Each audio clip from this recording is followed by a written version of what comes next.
അൽഹംദുലില്ലാഹ്, ഞാൻ ക്ലോക്ക് ടവറിന്റെ മുകളിലാണ് മക്കയിൽ. പരിശുദ്ധമായ മസ്ജിദുൽ ഹറാമിനെ ഇങ്ങനെ വീക്ഷിക്കാൻ കിട്ടുന്ന ഒരു അസുലഭ മുഹൂർത്തം.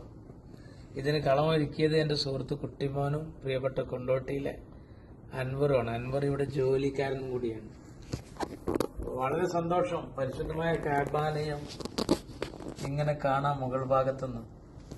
അതുപോലെ സൊഫായും മർവായും തവാഫ് ചെയ്യുന്ന ആളുകളെ ഒരു ആകാശ വീക്ഷണം നടത്താൻ പറ്റി ഒരു പ്രത്യേകമായ ഇരിപ്പിടം ക്ലോക്ക് ടവറിൽ ഇരുന്നു കൊണ്ട് ചെയ്യാൻ സാധിക്കും. അൽഹംദുലില്ലാഹ്, ഞാനിവിടെ കണ്ട ഒരുപാട് സംഭവങ്ങളുണ്ട്. സൊഫ മർവ മുകൾ ഭാഗം നേർക്ക് നേരെ കാണും. പിന്നെ കഅബ തവാഫ് ചെയ്യുന്നത് ഒരു ഭാഗത്ത് നടക്കുമ്പോൾ അതിന്റെ മുകൾ ഭാഗത്ത് തവാഫുണ്ട്, വീൽ ചെയർ തവാഫുണ്ട്.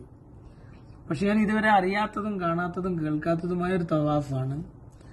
ഈ മിനാരങ്ങൾക്ക് തൊട്ടു പിറകിലായി റോഡ് വഴി ബസ്സുകളിൽ രോഗികളും അതുപോലെ പ്രയാസപ്പെടുന്നവരായ ആളുകൾ പ്രത്യേക നിശ്ചയിച്ച ഫീസ് ഈടാക്കി അല്ലേ അവരെ തവാഫ് ചെയ്യിക്കുന്നൊരു സമ്പ്രദായം ഉണ്ട് എന്ന് മനസ്സിലാക്കുന്നു.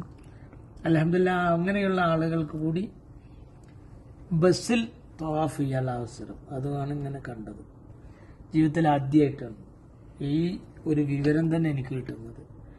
അൽഹംദുലില്ലാഹ്, പരിശുദ്ധമായ മസ്ജിദുൽ ഹറാമിനെയും മക്കയെയും അതുപോലെ എന്താ പറയുക, ഇവിടുത്തെ ഓരോ ചരിത്രത്തിന്റെ അമരസ്മരണങ്ങൾ ഉറങ്ങുന്ന ഓരോ വിഷയങ്ങളെയും മുടിനാരിഴ കീറി പരിശോധിച്ച് പഠിച്ച് മനസ്സിലാക്കാൻ വേണ്ടി 5-8 ദിവസമായി ഞാൻ അതിന്റെ പിറകിലാണ്.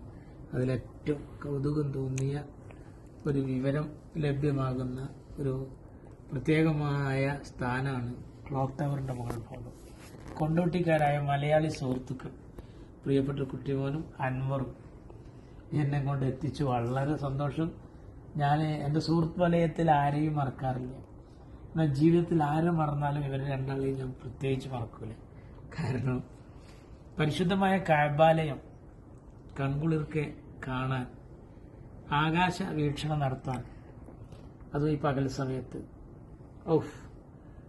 ആകെ മൊത്തം എവിടെയാണ് മസ്ജിദുൽ ഹറാമിന്റെ ആ തല ഈ തല, എത്ര മുനാരം, ഏതൊക്കെയാണ് ബാബുസലാം അവിടെ കിടക്കുന്നു, സഫ മർവ, അതുപോലെ ജബൽ ഖുബൈസ്, അതുപോലെയുള്ള സംഭവങ്ങളെല്ലാം, മസ്ജിദ് അബൂബക്കർ സിദ്ദീഖ്, മാഷാ അല്ലാഹ്, എന്താ പറയാ മുത്ത് നബി സല്ലല്ലാഹു അലൈഹി വസല്ലം തങ്ങളുടെ പാദസ്പർശമേറ്റ് പുളകിതമായ ഈ മണ്ണിൽ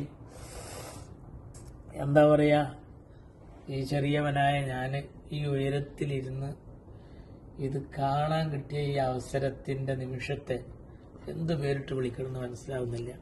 അള്ളാഹു നാളെ സുഖലോക സ്വർഗത്തില് ഈ രണ്ട് സുഹൃത്തുക്കളെ, എന്നെയും നമ്മളെല്ലാവരെയും ഇതിനേക്കാൾ വലിയ ഉയരത്തിൽ ദർജയിൽ. അസ്സലാമു അലൈക്കും.